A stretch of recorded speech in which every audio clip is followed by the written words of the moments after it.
Hey everyone, welcome back. I am Najib, and today we are walking you through a simulation we built for our modeling and simulation class here at Emisio Maigo.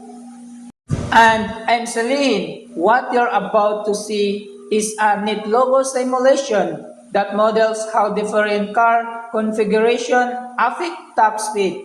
We're talking engine size, fuel type, body shape, tires, the whole package. Before we jump in, if you're into simulations, systems thinking, or you're just curious how cars actually work under the hood, you're in the right place. Yes. Make sure to like and subscribe so you don't miss the future subjects or projects. Alright, let's get into it. So first, a quick intro to the tool we use. NetLogo is a free open source environment designed specifically for agent-based modeling. It's widely used in education, science, and research. In our simulation, the agent is the car. Yes, it moves across the screen at a speed determined by all the settings you choose. Everything updates in a real time as you tweak the parameters. It's surprisingly powerful for some things so accessible. You don't need a supercomputers, just a laptop and some curiosity. Okay, so here's what the interface looks like. On the left side, we have all our controls, choosers, and sliders. Yes. On the right side, we have our monitor panels that shows real-time data. Let's let's walk through each input. First, the car brand. Here, you can choose Toyota, Honda, or BMW. Each brand has a speed multiplier. Toyota has a baseline of 1.0x1 speed. Honda has 1.05 speed, and BMW has 1.1 multiplied speed. Yes. Next is the engine type. Here, we have four options. 1.5L, 2.0L, which is 2000 cc, 4.0L, which is 4000 cc, and lastly, the 3L, which is 3000 cc. The base speed is calculated directly from the engine displacement. Bigger engine means higher speed base. Then, the fuel type. Gasoline, diesel, or electric. Electric actually give the biggest boost at 1.15 multiplier.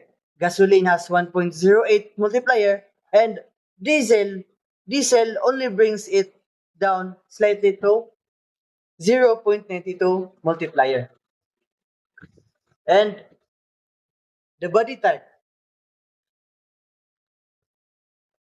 Sedan is the fastest body shape at 1.11 multiplier, while minivan is the slowest at 0.82 multiplier. Wagon, SUV, pickup fall in between. And then we have our three sliders, which is the wheel size, tire size, and also the cargo weight. Bigger wheels and heavier cargo reduces your speed. Smaller tires give you a performance boost. Here the core formula powering the whole things. Current speed equals base speed times fuel times body times tire times brand minus cargo load minus wheel penalty.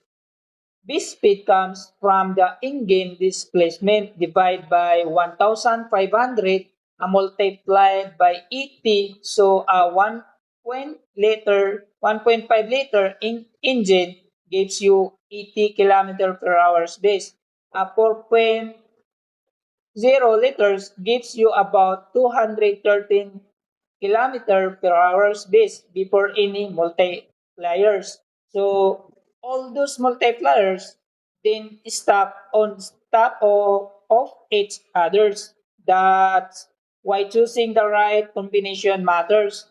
A bad tire size or heavy cargo can totally cancel out the advantage of a bigger engine. And there are floor of 5 kilometers per hour, so the car never completely stuck in the simulations. Yes. Alright, demo time. Let's start with a baseline run. Toyota 1.5 liter engine, gasoline, and wagon with a decent size of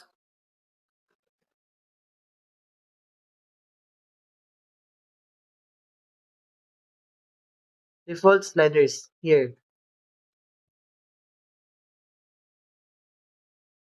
here, and here, here. Yes, so I'll hit the setup first and then go. So right away you can see the current speed monitor here. That's a pretty modest speed. Small engine, heavy body type doing its thing. Now, let's push it. I'm switching to BMW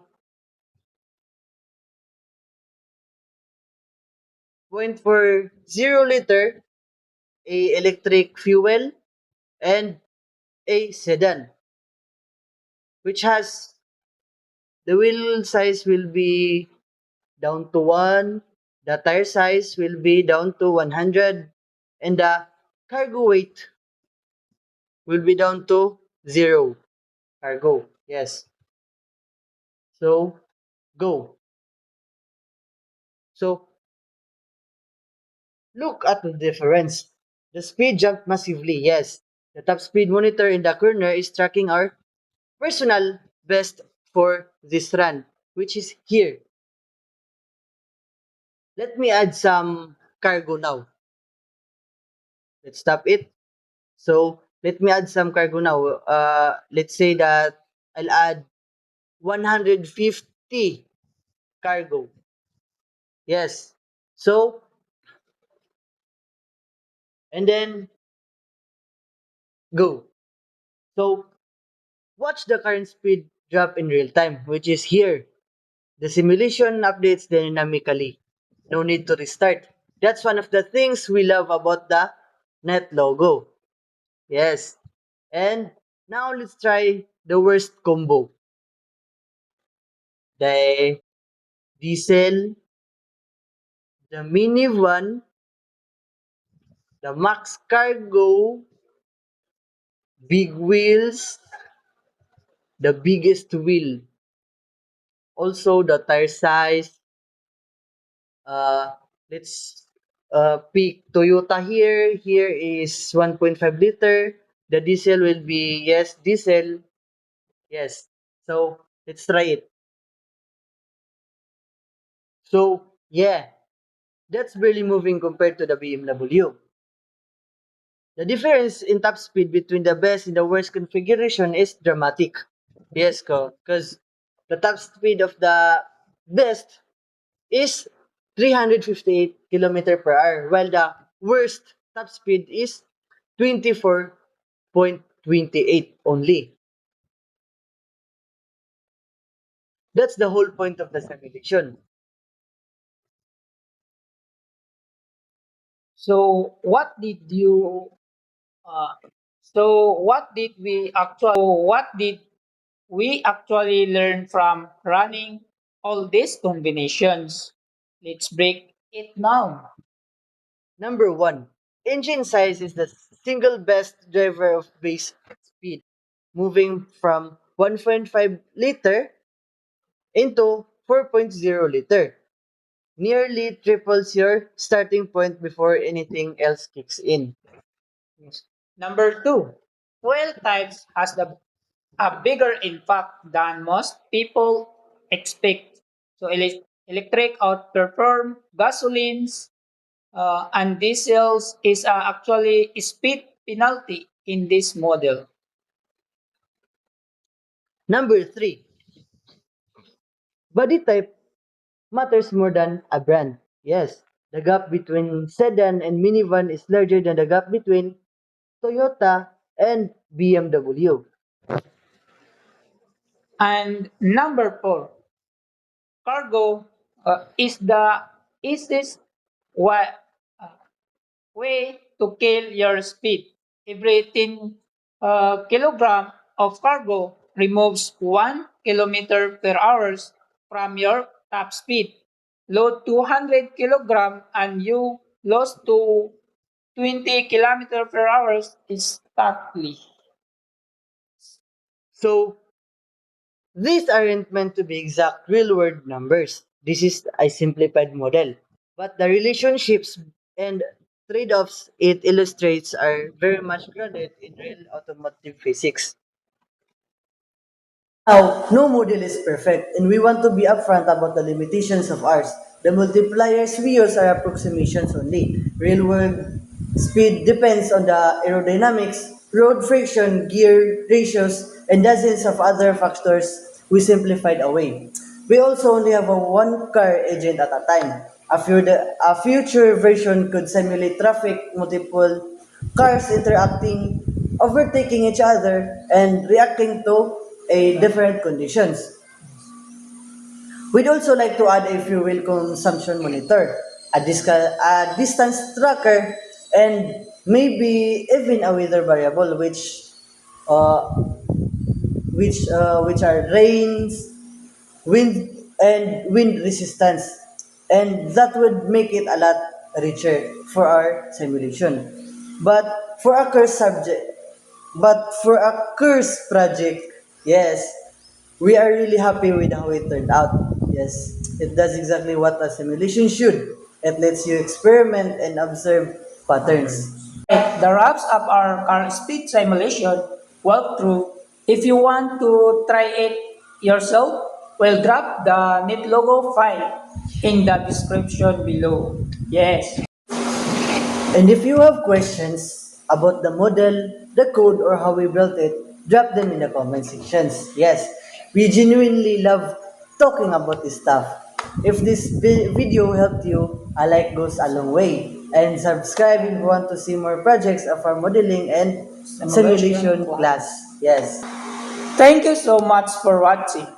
This is Salim and Najib from Emishu Maigo College of Education, Science and Technology. See you in the next one. Thank you. Bye-bye.